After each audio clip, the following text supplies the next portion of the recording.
Red rose season 1 পর্ব 27 লিখেছেন ফারহানা নিঝু। কাদায় মাখো মাখো হয়ে পড়ে আছে উৎসাহ। ঐশ্বর্যের হাসি যেন থামছেই না। বেশ বিরক্ত হয় উৎসাহ। রাগে দুঃখে এক মুঠো কাদা তুলে ঐশ্বর্যের ওপর ছুঁড়ে দেয়। ইয়াক, হোয়াট ডিড ইউ ডু? উৎসাহ মুখ বাঁকিয়ে বলল, আমাকে বিরক্ত করার সময় মনে ছিল না, এখন দেখুন আর কি করি। উৎসাহ কথাটা বলতে বলতে ঐশ্বর্যের হাত ধরে টেনে কাদায় ফেলে দেয়। ঐশ্বর্য চমকে ওঠে। এমনিতেই তার অ্যালার্জি আছে, তার উপর এখন এভাবে কাদায় মাখো মাখো হয়ে গেল। Stop red rose. ঐশ্বর্য উঠে গেল, উৎসাহকে টেনে তুলল। ঐশ্বর্য দ্রুত বাড়ির ভেতর প্রবেশ করে। তার ইমিডিয়েটলি শাওয়ার নেওয়া প্রয়োজন। তোর সঙ্গে আমার কিছু কথা আছে রিক। আফসানা পাটোয়ারি ঐশ্বর্যের রুমে এলো। ঐশ্বর্য আইপ্যাড দেখছিল।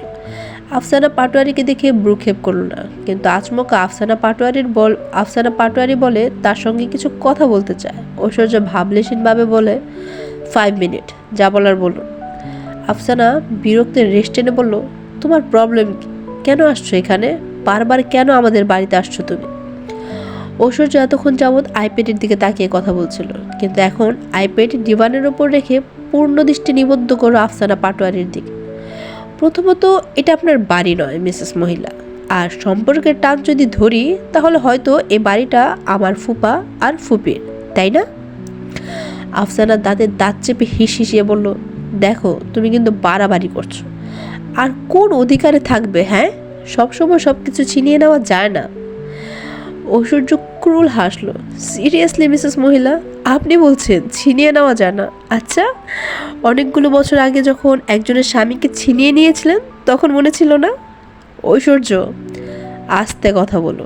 আমি যা বলছি একদম সত্য। সে মহিলার কি অবস্থা করেছিলেন মনে পড়েছে? তার সবচেয়ে বড় সম্পদ নিয়ে নিয়েছেন। এখন আবার আরেকজনের বাড়িতে তারই পদবি নিয়ে ঘুরঘুর করছেন। সে মনেও মিসেস মহিলা। আফসানা অদ্ভুত দৃষ্টিতে তাকালো ঐশ্বর্যের দিকে। তার মন যাচ্ছে ছেলেকে মেরে ফেলতে। এত বড় সাহস, তাকে অপমান করা!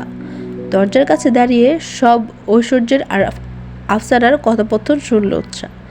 মনের মধ্যে প্রশ্ন উকি দিচ্ছে। সে যতটুকু শুনেছে, ঐশ্বর্যের মায়ের সঙ্গে ডিভোর্স হওয়ার পরই আফসানার সঙ্গে বিয়ে হয়েছে শহীদের। তাহলে এখন ওরা আবার এসব কি বলছে? সন্ধ্যার আকাশ, সূর্যমামা ডুবে যাচ্ছে। চারিদিকে লালচে আবায় রক্তিম হয়ে উঠেছে। পাখিরা ফিরছে নীড়ে। এই সময়টায় ঐশ্বর্য ঘুমাচ্ছে। কি অদ্ভুত, তাই না? মাগরিবের আজান কর্ণ স্পর্শ করতে ঘুম থেকে উঠে বিছানায় বসলো ঐশ্বর্য। সে বিরক্ত, খুব বিরক্ত। একই তো এখানে কমফোর্টেবল ফিল করছে না, তার উপর ইদানিং তার ঘুমও কম হচ্ছে। এলোমেলো চুলগুলো ঠিক করতে করতে ব্যালকানি থেকে দাঁড়ালো ঐশ্বর্য। মাথাটা ধরেছে। এই মুহূর্তে কড়া করে 1 কাপ কফির প্রয়োজন তার। ঐশ্বর্য রুম থেকে বের হয়ে ড্রয়িং রুমের উদ্দেশ্যে। ড্রয়িং রুমে এসে থমকে গেল ঐশ্বর্য। সামনে দাঁড়ানো মেয়েটিকে দেখে হৃদয় স্পন্দন দ্রুত গতিতে বেড়ে গিয়েছে। এলোমেলো চুলগুলো কপালে ছড়িয়ে আছে, মুখে ক্লান্তির ছাপ। পরনের হালকা বাদামি রঙের ওড়না খানি দুপাশে ঝুলছে। খুব সাধারণ সে। বাদামি রঙের সালোয়ার কামিজে অপূর্ব লাগছে। ঐশ্বর্য মৃদু হাসল।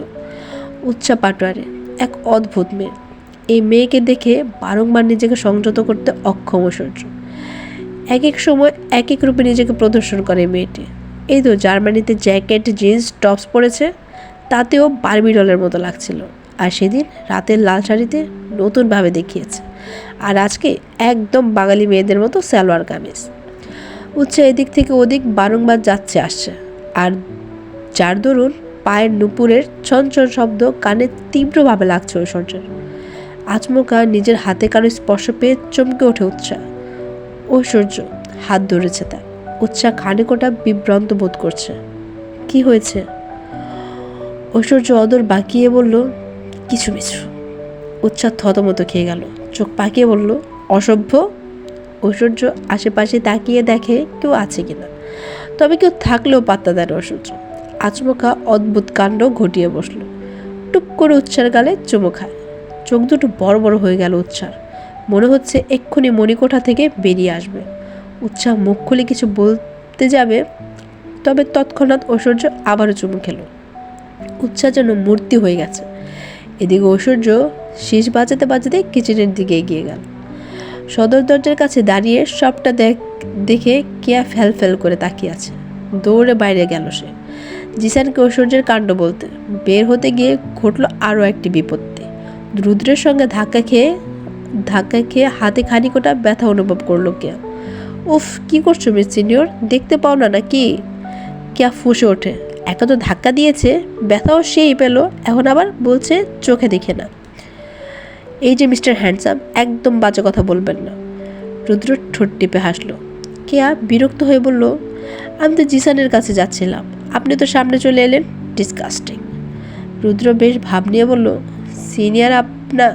সিনিয়র আপনারা হেব্বি লাগতেছে। কেয়া ভ্রু কুচকে নেয়। What do you mean by হেব্বি?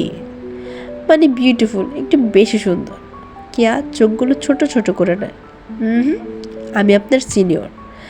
রুদ্র হামিদুলে বললে, ব্যাপার না, তবু আপনাকে বাচ্চাদের মতো দেখতে, আর আমাকে আপনার সিনিয়র মনে হয়। তবে একটা কথা বলি, আপনার আমার জুটি কিন্তু সেই লাগবে, কি বলেন মিস সিনিয়র?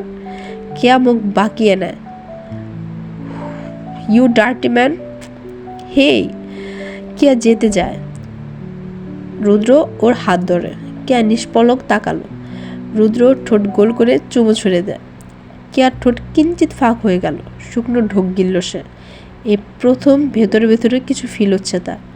এর আগে অনেকবার সঙ্গে ডেটে গিয়েছে, আরও কত কি সব কিছুই মজার ছলে করেছে, কিন্তু আজ প্রথম ভেতর থেকে কিছু অনুভব করছে সে। ছাড়ুন, দুরা পাগল মানুষ। রুদ্র কেয়ার কথায় শব্দ করে হেসে উঠল। কেয়া দৌড়ে জিসানের কাছে যেতে লাগলো। রুদ্র বুঝল মেয়েটা অবুঝ, যতই শরীরে বড় হোক, মনের দিক থেকে এখনো বাচ্চা। তুমি কি সত্যি ঐশ্বর্যের সঙ্গে থাকতে চাস উৎসা নিজের রুমে কাপড় গুছিয়ে আলমারি থেকে রাখছিল। সে সময় মিহি ওর রুমে এসেছে। হঠাৎ এমন প্রশ্ন শুনে কিছুটা অস্বস্তিতে পড়ে গিয়েছে উৎসা। মিনমিনিয়ে গলা বলল, হঠাৎ এই প্রশ্ন আপু? মিহি বিছানায় কাছে বসলো। দেখ বোন, আমি জীবনে যে ভুলটা করেছি তা তোর জীবনে রিপিট হোক, তা আমি চাই না। উৎসব বুঝলো তার বোন এখনও নিজের সঙ্গে ঘটে যাওয়া বৃষ্টি ঘটনা বলতে পারেনি। প্লিজ আপু, তুমি এসব বলো না, ভুলে যাও সব কিছু। মিহি মলিন হাসলো। চাইলেই কি সব ভোলা সম্ভব? দেখ, আমি সব আস্তে আস্তে ভোলার চেষ্টা করছি। এখন তুই বল, কি ব্যাপার ঐশ্বর্যের? উৎসাহ দীর্ঘশ্বাস ফেলল। কি বলবে? ঐশ্বর্য তো তাকে ভালোই বাসে না। কি রে, চুপ কেন, বল।